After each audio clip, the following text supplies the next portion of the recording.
അസ്സലാമു അലൈക്കും വറഹ്മത്തുള്ളാഹി വബറകാതുഹു.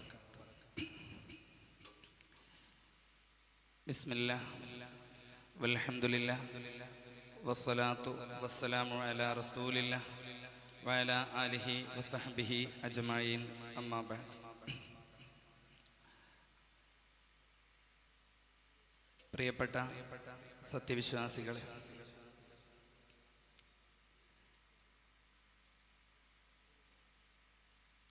നീണ്ട 46 വർഷം തുടർച്ചയായി നമ്മുടെ നാട്ടിൽ ദീനീ സേവനം ചെയ്ത ബഹുമാനപ്പെട്ട വാവൂർ കെ ഇബ്രാഹിം മുസ്ലിയാർ അവർക്ക്, ആ ഉസ്താദിൻ്റെ ഏറ്റവും വലിയ സമ്പത്ത് എന്ന് പറഞ്ഞത് ഈ നാട്ടിലെ ഉസ്താദ് വളർത്തിയെടുത്ത, സാംസ്കാരികമായി ഉയർത്തിയെടുത്ത ഈ ശിഷ്യന്മാർ തന്നെയാണ്.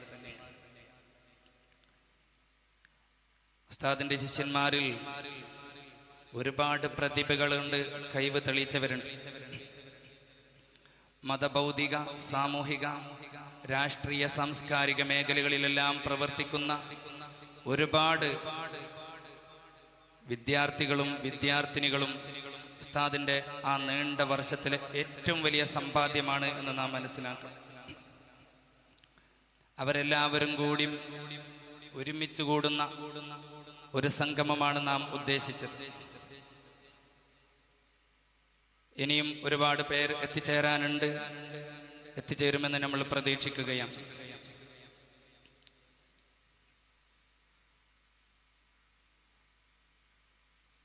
മനുഷ്യൻ എന്ന് പറഞ്ഞത് ശരീരവും ആത്മാവും കൂടിയതാണല്ലോ. ഓരോ ജീവിയുടേതും അങ്ങനെ തന്നെ ശരീരവും ആത്മാവും കൂടിച്ചേർന്നതാണ് ആ ജീവി എന്നതുപോലെയാണ് മനുഷ്യൻ.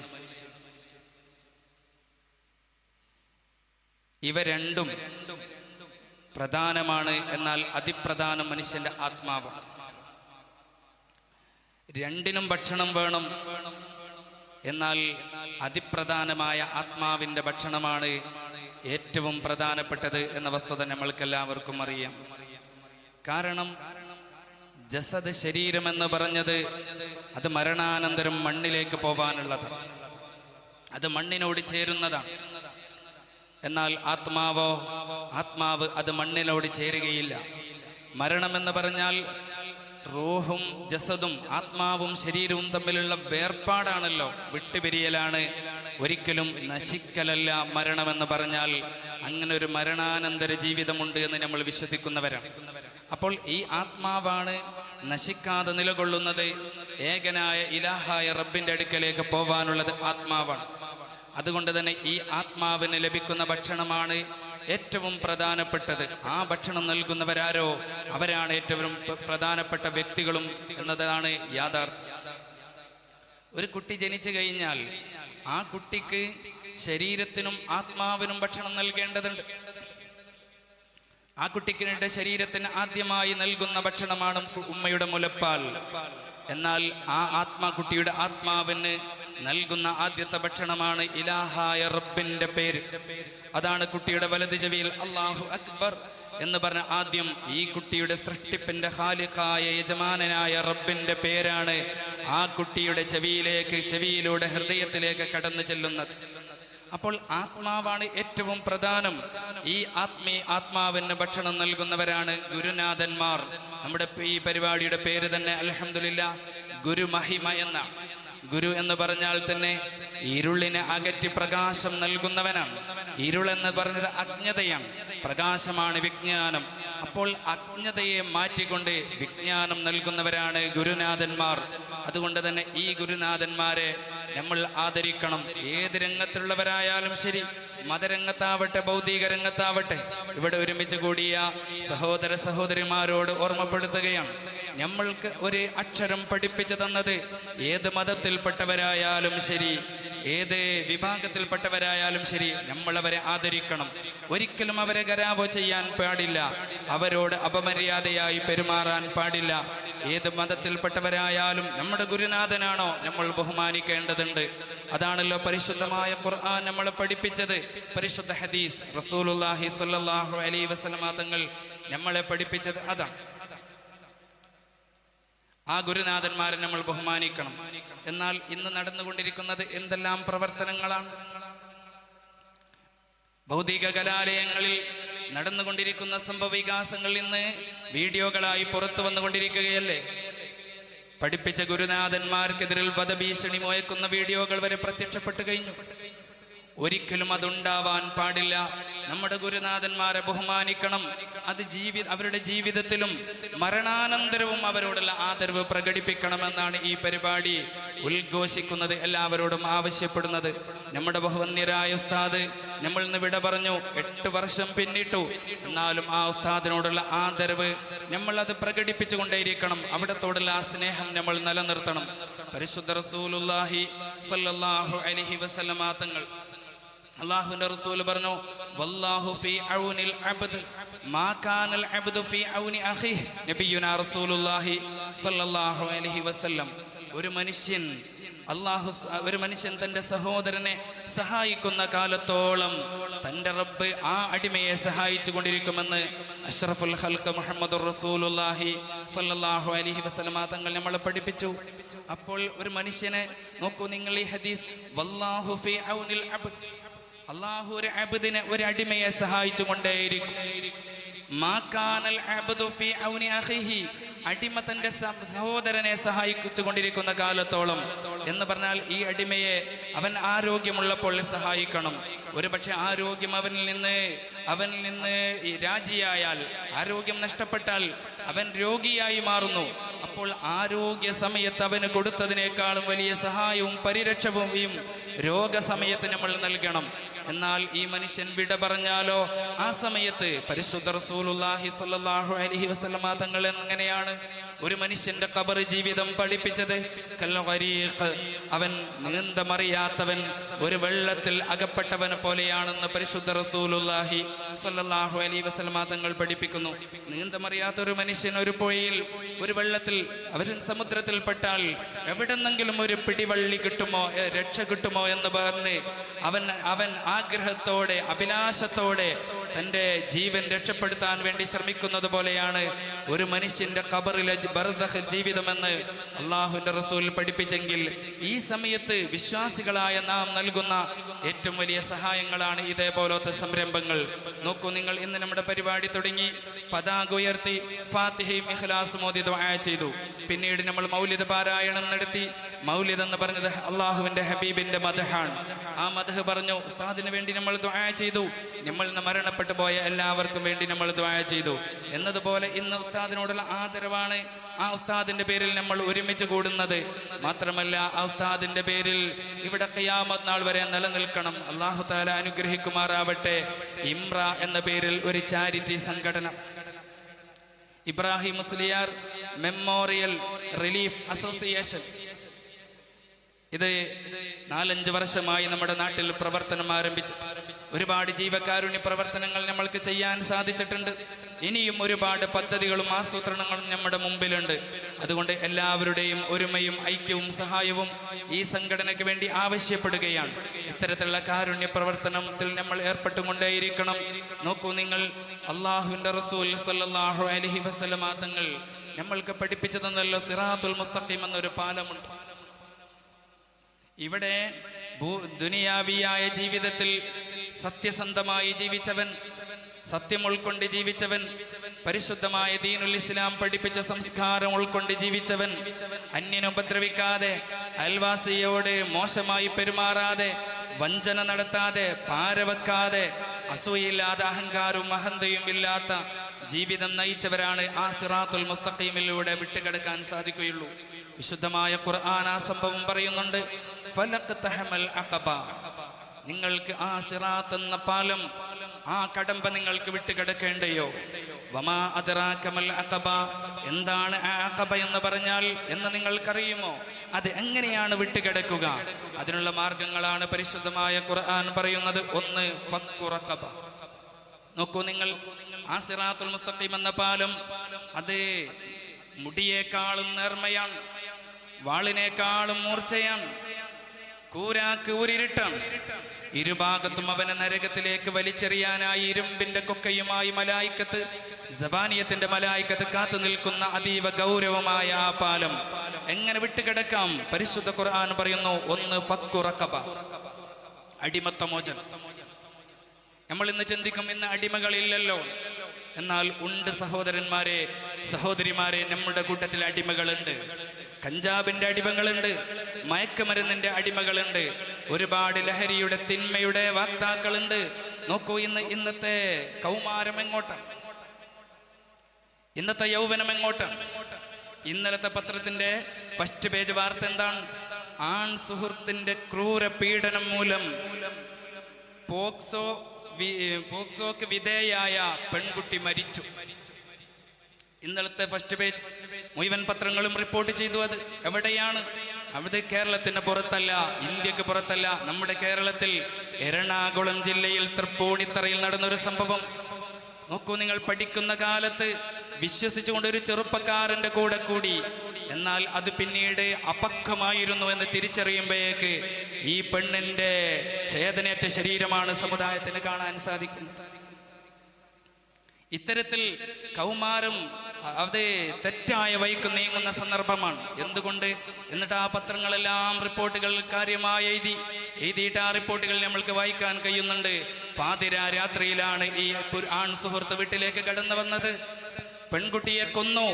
സ്ഥിരമായി ലഹരിക്ക് അടിമയായിരുന്നു ഈ ചെറുപ്പക്കാരൻ. അപ്പോൾ ലോകത്ത് അടിമകളില്ലേ? ലഹരിയുടെ അടിമകളുണ്ട്, പെണ്ണിന്റെ അടിമകളുണ്ട്. ഇത്തരത്തിലുള്ള അടിമകളെ മോചിപ്പിക്കലാണ് സിറാത്തുൽ മുസ്തഖീം വിട്ടുകിടക്കാനുള്ള മാർഗമെന്ന് പരിശുദ്ധമായ ഖുർആൻ പഠിപ്പിക്കുമ്പോൾ നമ്മൾക്കും ആ സിറാത്തുൽ മുസ്തഖീം വിട്ടുകിടക്കേണ്ടതുണ്ട്. കാര്യമായി ഇത്തരം വിഷയത്തിൽ ഇടപെടേണ്ടതുണ്ട്. കൗമാരം, ഇന്നത്തെ കൗമാരമാണ് നാളത്തെ യൗവനമായി മാറുന്നത്. ഇൻഷാ അല്ലാഹ് നമ്മുടെ ഗസ്റ്റ് ബഹുമാനപ്പെട്ട സന്തോഷ് സാർ ആ വിഷയമാണ് നിങ്ങളുടെ മുമ്പിൽ അവതരിപ്പിക്കുന്നത്. അതുകൊണ്ട് ഇത്തരത്തിലുള്ള വിഷയങ്ങൾ അവതരിപ്പിക്കുന്ന സന്ദർഭത്തിൽ സാന്നിധ്യം കൊണ്ടും മനസ്സുകൊണ്ടും നമ്മൾ കൂടെ നിൽക്കുകയും നമ്മുടെ മക്കളെ നമ്മൾ തിരിച്ചറിയുകയും നമ്മുടെ ഇന്നത്തെ യൗവനത്തെ നമ്മളത് ശുദ്ധീകരിക്കുകയും സംസ്കരിക്കുകയും നാടിന് രാജ്യത്തിന് ഉപകരിക്കുന്ന മക്കളാക്കി മാറ്റുകയും വേണ്ടതുണ്ട്. അതുകൊണ്ട് തന്നെ എൻ്റെ പ്രിയപ്പെട്ട സഹോദരന്മാരോട്, ഇവിടെ എത്തിച്ചേർന്ന ഉമ്മമാരോട്, രക്ഷിതാക്കളോട് ഓർമ്മപ്പെടുത്തുന്നു, അതിശക്തമായ പാരന്റിംഗ് ക്ലാസുകൾ, കോഴ്സുകൾ നടക്കേണ്ട സമയമാണിത്. ഇന്നത്തെ മനഃശാസ്ത്രജ്ഞന്മാർ പറഞ്ഞു കഴിഞ്ഞു, 2000-ന് ശേഷം, കൃത്യമായി പറഞ്ഞാൽ 2001 മുതൽ ജനിക്കുന്ന കുട്ടികളും അതിൻ്റെ മുമ്പിലുള്ളവരും അന്തരമുണ്ട്. ഇന്നത്തെ മനഃശാസ്ത്ര വിദഗ്ധർ പറഞ്ഞതാണ്. നമ്മൾക്ക് നേരത്തെ കിട്ടിയ പാരന്റിംഗ് ക്ലാസ് പോരാ ഇന്നത്തെ മക്കളെ നന്നാക്കിയെടുക്കാൻ. അത് വലിയ അന്തരമുണ്ട് എന്ന് ഇന്നത്തെ ശാസ്ത്രം തെളിയിക്കുന്ന സന്ദർഭത്തിൽ കൃത്യമാണല്ലോ ഇന്നത്തെ മക്കളുടെ ചോദ്യങ്ങൾ. ഞാൻ ഇവിടെ മക്കളും കൂടി ഒരുമിച്ച് കൂടിയത് കൊണ്ട് നാളെ നിങ്ങൾക്ക് അത് ഉത്തരം കിട്ടാത്ത ചോദ്യമായി മാറും എന്നതുകൊണ്ട് ആ ചോദ്യം ഈ സദസ്സിന് മുമ്പിൽ ഞാൻ അവതരിപ്പിക്കുന്നില്ല. ഭംഗിയായ അനുഭവത്തിൽ നിന്ന്, വലിയ ചിന്തയിൽ നിന്ന് അത്തരം പാഠങ്ങൾ ഉൾക്കൊണ്ട് ബഹുമാനപ്പെട്ട നമ്മുടെ സാർ ഈ വിഷയം ഇവിടെ അവതരിപ്പിക്കും. അതുകൊണ്ട് ഞാൻ ആ വിഷയത്തിൽ നിന്ന് മടങ്ങുകയാണ്. ഒന്നാമത്തത് അടിമത്ത മോചനമാണ്. രണ്ടാമത്തതോ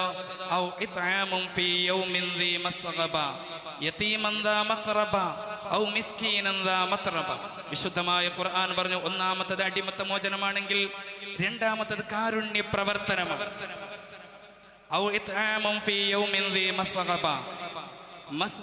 പ്രയാസങ്ങൾ, ദുരിതങ്ങൾ, ബുദ്ധിമുട്ടുകൾ അനുഭവിക്കുന്നവർക്ക് ഭക്ഷണം നൽകുക, മരുന്നുകൾ നൽകുക, വസ്ത്രങ്ങൾ നൽകുക, പഠിക്കാൻ കഴിവുള്ള മക്കളെ പിടിച്ച് അവരെ പഠിക്കുന്ന പഠനരംഗത്ത് ഉയർത്തിക്കൊണ്ടുവരിക. ഇത്തരത്തിലുള്ള സജീവ പ്രവർത്തനങ്ങൾ, അത്തരത്തിലുള്ള ഈ കാരുണ്യ പ്രവർത്തനങ്ങളിലൂടെയും നിങ്ങൾക്ക് സിറാത്തുൽ മുസ്തഖീം വിട്ടുകിടക്കാൻ സാധിക്കും. അതേപോലെ തന്നെ കുടുംബക്കാരും അല്ലാത്തതുമായ അനാഥകൾ നാടുകളിലുണ്ടാവും, നമ്മുടെ ബന്ധങ്ങളിലുണ്ടാവും. അതേപോലെ തന്നെ ഒരു തരം മിസ്കീന്മാർ, അവരെയാണ് നമ്മൾ തിരിച്ചറിയേണ്ടത്. ഇവിടെയുള്ള ഈ കാരുണ്യ പ്രവർത്തന സംഘടനകളിൽ പ്രവർത്തിക്കുന്ന ഒരുപാട് പ്രവർത്തകർ ഇവിടെയുണ്ട്. ഇമ്രയിലും അല്ലാതെയുമായി പ്രവർത്തിക്കുന്നവരുണ്ട്. ഇമ്രയാണ് ഇവിടുത്തെ മഹല്ല് കമ്മിറ്റിന്റെ കീഴിൽ പ്രവർത്തിക്കുന്ന ഒരു റിലീഫ് സംഘടനയാണ് ഇമ്ര എന്ന് പറഞ്ഞത്. അവരോട് ഞാൻ ഓർമ്മപ്പെടുത്തുകയാണ്, ഇത്തരത്തിലുള്ള മിസ്കീന്മാരെ നമ്മൾ കണ്ടറിയണം. യതീമുകളെ എല്ലാവർക്കും അറിയാം, അനാഥകളാണ്, ചെറുപ്രായത്തിൽ ഉപ്പമാര് മരണപ്പെട്ടു പോയ മക്കളാണ്, ചെറിയ മക്കളാണ്. അതേപോലെ തന്നെ ഫക്കീർ, പച്ചപ്പാവങ്ങളെ എല്ലാവർക്കും അറിയാം. എന്നാലുണ്ട് മിസ്കീന്മാരായി കഴിയുന്നവരുണ്ട്. അവരുടെ ആത്മാഭിമാനം മൂലം അവരുടെ ഈ പ്രയാസങ്ങൾ, ദുരിതങ്ങൾ, ദാരിദ്ര്യങ്ങൾ മറ്റുള്ളവരുടെ മുമ്പിൽ അവരെ അവതരിപ്പിക്കുകയില്ല. അവർ വേദനകൾ കടിച്ചമർത്തിക്കൊണ്ട് കഴിയുന്നവരാണ്. അവരുടെ ആത്മാഭിമാനം അവരെ സൂക്ഷിക്കുന്നവരാണ്. അവരെയാണ് കണ്ടെത്താൻ പ്രയാസം. അത്തവരക്കാരെ കണ്ടെത്തിക്കൊണ്ട് അവരെ സഹായിക്കുക, അവരുടെ അഭിമാനം നിലനിർത്തിക്കൊണ്ട് സഹായിക്കുക എന്നത് ഉന്നതമായ ഇബാദത്താണെന്ന് പരിശുദ്ധമായ ഖുർആൻ പറയുന്നുണ്ടെങ്കിൽ, എൻ്റെ പ്രിയപ്പെട്ടവരെ, നോക്കൂ നിങ്ങൾ, നാളെ നരകത്തിലെത്തുന്ന മനുഷ്യന്മാർ, ആ മനുഷ്യന്മാരെ കുറിച്ച് വിശുദ്ധ ഖുർആൻ പറയുന്നുണ്ട്. സഖർ എന്ന അതിഭയാനകമായ നരകം, ആ സഖർ എന്ന അതിഭയാനകമായ നരകത്തിൽ എത്തിച്ചേരാനുള്ള കാരണങ്ങൾ, തൻ്റെ കൂട്ടുകാരായ പലരും സ്വർഗത്തിലുണ്ട്. സ്വർഗത്തിലെത്തിയിട്ട് ആ സ്വർഗത്തിലെത്തിയ തൻ്റെ കൂട്ടുകാരൻ, കുടുംബക്കാരൻ, അവൻ നോക്കുന്നു, ദുനിയാവിൽ എൻ്റെ കൂടെ പഠിച്ചവനെവിടെ, എൻ്റെ കൂടെ ഭക്ഷണം കഴിച്ചവർ, ഒന്നിച്ച് ജോലി ചെയ്തവർ, എൻ്റെ സഹപ്രവർത്തകർ, എൻ്റെ സംഘടനാ ഭാരവാഹികൾ എവിടെ? അവരെയൊന്നും സ്വർഗത്തിൽ കാണുന്നില്ലല്ലോ. അവസാനമാണ് അവർ നരകത്തിലാണ് എന്ന് കാണുന്ന സന്ദർഭത്തിൽ ഇവരെന്ന് സ്വർഗവാസികൾ നരകത്തിലേക്ക് ചെന്നിട്ട് ചോദിക്കുന്നു, നിങ്ങൾ എന്തേ നരകത്തിൽ കിടക്കാനുള്ള കാരണം? മാ സലക്കക്കും ഫീ സഖർ, എന്തേ സഖർ എന്ന അതിഭയാനകമായ നരകത്തിൽ നിങ്ങൾ കിടക്കാനുള്ള കാരണം എന്താണെന്ന് ചോദിക്കുമ്പോൾ, ഖാലു, നരകവാസികൾ, നരകത്തിൽ കിടന്നവർ പറയുന്നു, ലം നകു മിനൽ മുസല്ലീൻ. ആലോചിക്കണം ചെറുപ്പക്കാരെ, സഹോദരന്മാരെ, ഞങ്ങൾ മുസല്ലീങ്ങളിൽ ഉണ്ടായിരുന്നില്ല, ഞങ്ങൾ നിസ്കരിക്കുന്നവരായിരുന്നില്ല എന്നല്ല, ലം നകു മിനൽ മുസല്ലീൻ. പള്ളിയിൽ ചെന്ന് ജമാഅത്തായിട്ട് സഫായിട്ട് നിന്നുകൊണ്ട് നിസ്കരിക്കുന്ന മുഅ്മിനീങ്ങൾ ഉണ്ടായിരുന്നു, ആ കൂട്ടത്തിൽ ഞങ്ങൾ ഉണ്ടായിരുന്നില്ല എന്നാണ് അതിന്റെ സാരം. നിസ്കരിക്കുന്നവൻ അല്ല എന്നല്ല, നിസ്കരിക്കാറുണ്ട്, പക്ഷേ ലം നകു മിനൽ മുസല്ലീൻ.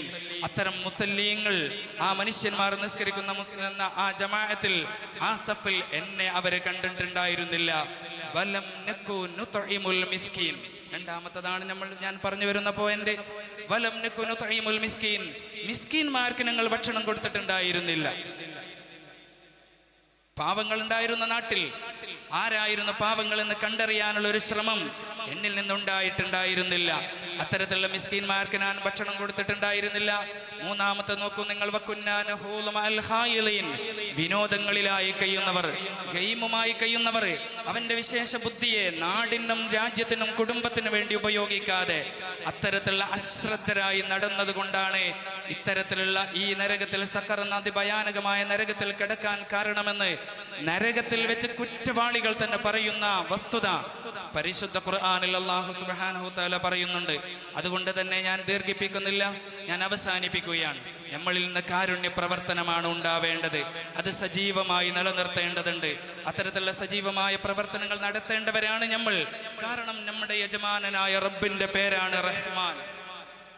എന്താണ് റഹ്മാൻ എന്ന് പറഞ്ഞാൽ? അള്ളാഹുവിന് 99 ഇസ്മുകളുണ്ട്. എന്നാൽ അതിൽ ഏറ്റവും പ്രധാനപ്പെട്ട റഹ്മാൻ വിശുദ്ധമായ ഖുർആനിൽ എത്ര തവണയാണത് പറയുന്നത്? 114 സൂറത്തുകളിൽ ഒന്നിൽ ഇല്ലെങ്കിലും മറ്റൊരു സൂറത്തിൽ 2 തവണ പറഞ്ഞ് 114 തവണ ബിസ്മില്ലാഹിർ റഹ്മാനിർ റഹീം എന്ന് പറയുകയാണ്. അർ റഹ്മാൻ എന്നത് തന്നെ ഒരു ആയത്താണ്. അർ റഹ്മാൻ എന്നത് സൂറത്തിന്റെ പേരാണ്. നമ്മുടെ നിസ്കാരത്തിൽ നിത്യേന റഹ്മാൻ എന്ന് പറയേണ്ടത് 2 തവണയാണ്. ബിസ്മില്ലാഹിർ റഹ്മാനിർ റഹീം, അർ റഹ്മാനിർ റഹീം 2 തവണ ഒരു റക്അത്തിൽ. അപ്പോൾ എത്ര തവണ? 17 റക്അത്ത് നമ്മൾ നിസ്കരിക്കുന്നുണ്ടെങ്കിൽ ഈ 17 റക്അത്തിലും 2 തവണ റഹ്മാന്റെ പേര് നമ്മളെ കൊണ്ട് പറയിപ്പിക്കുകയാണ്. 99 ഇസ്മുകൾ ഉണ്ടെങ്കിലും എന്തേ ഈ പേര് ഇത്രമാത്രം പറയിപ്പിക്കാനുള്ള കാരണം നമ്മൾ ആലോചിച്ചിട്ടുണ്ടോ? റഹ്മാൻ എന്ന് പറഞ്ഞാൽ ഈ ലോകത്ത് വൈപ്പെട്ടവർക്കും വൈപ്പെടാത്തവർക്കും ഗുണം ചെയ്യുന്നവൻ എന്നാണ്. ഈ ലോകത്ത് അല്ലാഹു തആല വായും വെള്ളവും ഭക്ഷണവും ഓക്സിജനും വസ്ത്രവും പാനീയവും കിടപ്പറയും വീടും ജോലിയും സമൃദ്ധിയും സന്താനങ്ങളെയും നൽകാൻ ഒരിക്കലും റബ്ബിന് ഇബാദത്ത് ത്വാഅത്ത് മാനദണ്ഡമല്ല. അവൻ എല്ലാ ജീവികൾക്കും, മനുഷ്യർക്കും മനുഷ്യേതര ജീവികൾക്കും, മുസ്ലിമിനും അമുസ്ലിമിനും കൊടുക്കുന്നവനാണ് റഹ്മാനായ റബ്ബ്. അതുകൊണ്ട് ആ സന്ദേശം നമ്മളും ഉൾക്കൊള്ളലാണ് അള്ളാഹു നമ്മളോട് ലക്ഷ്യം വെക്കുന്നത്. എല്ലാവരെയും സഹായിക്കുക, എല്ലാവരോടും നന്നായി പെരുമാറുക. നിന്റെ വികൃത മുഖം മറ്റൊരാളുടെ മുമ്പിൽ നീ വെളിവാക്കേണ്ടതില്ല. നീ പുഞ്ചിരിയോടെയാണ് എല്ലാവരെയും സ്വീകരിക്കേണ്ടതും സൽക്കരിക്കേണ്ടതും സഹായിക്കേണ്ടതും. നിന്റെ സമ്പത്ത് നിന്റേത് മാത്രമല്ല, അത് ഈ നാട്ടിലെ പാവങ്ങളുടേതുമാണെന്ന് പരിശുദ്ധമായ ഖുർആൻ തെളിയിക്കുകയാണ്. അതുകൊണ്ടല്ലേ നമ്മുടെ കിണറിലുള്ള വെള്ളം, ആ വെള്ളത്തിന്റെ അവകാശികൾ നമ്മൾ മാത്രമല്ല, അയൽവാസിക്കും അതിൽ അവകാശമുണ്ട്. നമ്മുടെ അവകാശവും അവന്റെ ഔദാര്യവുമല്ല, നമ്മൾക്കും അവർക്കും അവകാശമുണ്ട്. കാരണം ഈ കിണറിലെ വെള്ളം അത് മുഴുവനും നമ്മുടെ പറമ്പിൽ പെയ്ത മഴയിൽ നിന്നുണ്ടായ ഉറവയല്ല. അയൽവാസിയുടെ പറമ്പിൽ, അവന്റെ സ്വത്തിൽ, അവന്റെ മാലിൽ, അവന്റെ പറമ്പിൽ വീണ മഴയും അത് ഭൂമി കുടിച്ച് ഉറവയായി നമ്മുടെ കിണറിലാണ് വന്നത്. അതുകൊണ്ട് തന്നെ ആ മനുഷ്യനും അയൽവാസിക്കും അവകാശമുണ്ട് എന്നതുപോലെ സകലമായ ജീവജാലങ്ങൾക്കും അവകാശമുണ്ട്. അതുകൊണ്ട് തന്നെ ഈ വിശുദ്ധമായ തത്വം നമ്മൾ ഉൾക്കൊള്ളണം. അള്ളാഹുവിന്റെ റസൂൽ സല്ലല്ലാഹു അലൈഹി വസല്ലമ തങ്ങൾ നമ്മളെ പഠിപ്പിച്ചിട്ടില്ലേ? ബനു ഇസ്രായേലിൽ നടന്നൊരു സംഭവം. ഒരു മനുഷ്യൻ അങ്ങനെ നടന്നു വരുന്ന സന്ദർഭത്തിലാണ് ആ മനുഷ്യൻ ഒരു വല്ലാത്ത ദാഹം അനുഭവപ്പെടുന്നു. ഒരു പെണ്ണാണ് ഒരു ഹദീസിൽ പറയുന്നത്, വ്യഭിചാരിയായ ഒരു പെണ്ണാണ്. ആ പെണ്ണിന് ശക്തമായ ദാഹം അനുഭവിക്കുന്നു. ആ വിജനമായ സ്ഥലത്ത് ഒരു കിണർ കാണുന്നു. ആ കിണറിൽ വെള്ളമുണ്ട്. ആ പെണ്ണിന് ദാഹം അകറ്റാൻ വേണ്ടി തൻ്റെ ഷാള് കയറാക്കിയെടുത്ത്, ഷൂ ഊരിയിട്ട് അത് വക്കറ്റാക്കിയെടുത്ത് ആ കിണറിൽ നിന്ന് വെള്ളം മുക്കിയെടുക്കുകയാണ്. വെള്ളം മുക്കിയെടുത്ത് ദാഹമകറ്റി ഷൂ ധരിച്ച് വീണ്ടും നടക്കാൻ ആരംഭിക്കുമ്പോഴാണ് ആ പെണ്ണ് ഒരു നായയെ കാണുന്നത്. ആ നായ ദാഹിച്ച് വലഞ്ഞ് മണ്ണ് കപ്പിത്തുന്നുകയാണ്, മണ്ണ് നക്കുകയാണ്. ഇത് കണ്ട സന്ദർഭത്തിലാണ് ആ പെണ്ണ് മനസ്സിലാക്കുന്നു, പടച്ചറബ്ബേ, നേരത്തെ എനിക്ക് അനുഭവിച്ച അതേ ദാഹമത ഈ നായക്ക്, ഈ ജീവിക്കും അനുഭവിക്കുന്നുണ്ടല്ലോ. അതുകൊണ്ട് തന്നെ അതിൻ്റെ ദാഹവും അകറ്റേണ്ടതുണ്ടെന്ന് മനസ്സിലാക്കി വീണ്ടും ഈ പെണ്ണ് ആ പെണ്ണിന്റെ ഷാളെടുത്ത് ഷൂ വക്കറ്റാക്കിയെടുത്ത് വെള്ളം കോരിയെടുത്ത് ഈ നായക്ക് കുടിപ്പിച്ചത് കൊണ്ട് സാദിഖുൽ മസ്തൂഖായ മുഹമ്മദുർ റസൂലുള്ളാഹി സ്വല്ലല്ലാഹു അലൈഹി വസല്ലമ തങ്ങൾ, സ്വർഗം കണ്ട റസൂലുള്ള, സ്വർഗവാസികളെ കണ്ട റസൂലുള്ള, ആ റസൂലുള്ള പറയുന്നു, ഈ പെണ്ണിന്റെ പേര് നേരത്തെ അള്ളാഹു എഴുതിയത് നരകക്കാരന്റെ ഏടിലായിരുന്നു.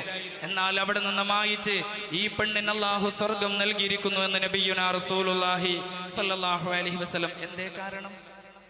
ഒരു മനുഷ്യന് വെള്ളം കൊടുത്തതല്ല, എല്ലാവരും നികൃഷ്ടജീവിയായി കാണുന്ന, വെറുപ്പോടെ കാണുന്ന ഒരു നായക്ക് ദാഹമകറ്റാൻ വെള്ളം കൊടുത്തതിന്റെ പേരിൽ ഇത്രമാത്രം പുണ്യമുണ്ടെന്ന് നമ്മളെ പഠിപ്പിച്ചത് മുഹമ്മദ് റസൂലുള്ളാഹി സ്വല്ലല്ലാഹു അലൈഹി വസല്ലമ തങ്ങളാണ്. അതുകൊണ്ട് തന്നെ നമ്മളും ഇതെല്ലാം ഉൾക്കൊള്ളുകയും എല്ലാവരെയും സഹായിക്കുന്ന ഇത്തരം ഇമ്ര പോലത്തെ സംഘടനകളിൽ നിങ്ങളുടെ സഹായവും സംരംഭവും നിങ്ങളുടെ സാന്നിധ്യവും ഉണ്ടാവണമെന്ന് ഞാൻ ആവശ്യപ്പെടുകയാണ്. എന്നതുപോലെ നോക്കൂ, നിങ്ങൾ ഇത് തടഞ്ഞതിന്റെ പേരിൽ, ദാഹജലം ഒരു ജീവിക്ക് തടഞ്ഞതിന്റെ പേരിൽ ഒരു സ്വർഗവാസിയെ തിരുത്ത് നരകക്കാരിലും അല്ലാഹു തആല എഴുതിയിട്ടുണ്ട്. ഒരു പൂച്ചയെ ബനു ഇസ്രായേലിൽപ്പെട്ട ഒരു പെണ്ണ് കെട്ടിയിട്ട് ആ പൂച്ചക്ക് വെള്ളം കൊടുത്തതുമില്ല, കയറയച്ചു വിട്ടതുമില്ല. അലഞ്ഞ് എവിടെങ്കിലും പോയിട്ട് ഈ പൂച്ച ഭക്ഷിക്കുമായിരുന്നു. അതിന് ആ പെണ്ണിനെ ഈ പൂച്ചയെ കെട്ടയച്ച് വിട്ടതുമില്ല, എന്നാൽ ഇതിന് വെള്ളം കൊടുത്തതുമില്ല. അതുകൊണ്ട് തന്നെ ആ പെണ്ണ് നരകത്തിലാണെന്ന് പരിശുദ്ധ റസൂലുള്ളാഹി സ്വല്ലല്ലാഹു അലൈഹി വസല്ലമ തങ്ങൾ പഠിപ്പിച്ചതാണ്. അതുകൊണ്ട് ഇത്തരത്തിലുള്ള പ്രവർത്തനങ്ങളിൽ നിങ്ങൾ സഹായിക്കണം. ഒരുപാട് പേര് ഇതിലേക്ക് സഹായിച്ചവരുണ്ട്. എല്ലാവരുടെ സഹായം അല്ലാഹു തആല സ്വീകരിക്കുമാറാവട്ടെ. അവരുടെ മുറാദുകൾ അല്ലാഹു ഹാസിലാക്കി കൊടുക്കുമാറാവട്ടെ. അവരുടെ പ്രയാസങ്ങൾ അല്ലാഹു തീർത്തു കൊടുക്കുമാറാവട്ടെ. ഈ വർഷം ഹജ്ജിന് പോവാൻ ഉദ്ദേശിക്കുന്നവരുണ്ട്. അല്ലാഹുവേ, കാര്യങ്ങളെല്ലാം നീ എളുപ്പമാക്കി കൊടുക്കണേ തമ്പുരാനെ. ആസന്നമായ ഭാവിയിൽ ഞങ്ങൾക്കും നീ അവസരം നൽകണേ റബ്ബേ.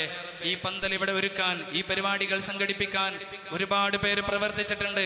ദിനരാത്രങ്ങൾ ഉറക്കമൊഴിഞ്ഞ് പ്രവർത്തിച്ചവരുണ്ട്. പ്രത്യേകിച്ച് ഈ ഏരിയയിലൊക്കെ ഉള്ള ചെറുപ്പക്കാർ, കുട്ടികൾ പ്രവർത്തിച്ചതുണ്ട്. അല്ലാഹു തആല എല്ലാം സ്വീകരിക്കുമാറാവട്ടെ. അവരുടെ എല്ലാ മുറാദുകളും അല്ലാഹു ഹാസിലാക്കി കൊടുക്കുമാറാവട്ടെ.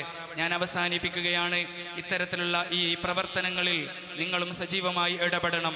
അതോടൊപ്പം ഒരു നേതൃത്വത്തിന്റെ കീഴിലായിരിക്കണം ഈ പ്രവർത്തനം നടത്തേണ്ടത്. നേരത്തെ പറഞ്ഞല്ലോ, ഒരു നിസ്കാരം സഹീഹാവണമെങ്കിൽ ഷർത്തുണ്ട്, ഫർളുകളുണ്ട്. ഇഖ്ലാസ് ഉണ്ട്, ഖുശൂ ഉണ്ട്, ആദാബുകളുണ്ട്. എന്നാൽ ഒരു കാരുണ്യ പ്രവർത്തനം അല്ലാഹു തആല സ്വീകരിക്കണമെങ്കിൽ വെറും ഇഖ്ലാസ് മതി. അതിന് വുളൂ വേണമെന്നില്ല, നജസിനെ തൊട്ട് ശുദ്ധിയാവണമെന്നില്ല, സമയമാവണമെന്നില്ല, ഖിബലക്ക് മുന്നിടണമെന്നില്ല. ഏത് പ്രവർത്തനവും ഇഖ്ലാസോടെ നമ്മൾ കാരുണ്യ പ്രവർത്തനം ചെയ്താൽ അത് സ്വീകരിക്കും.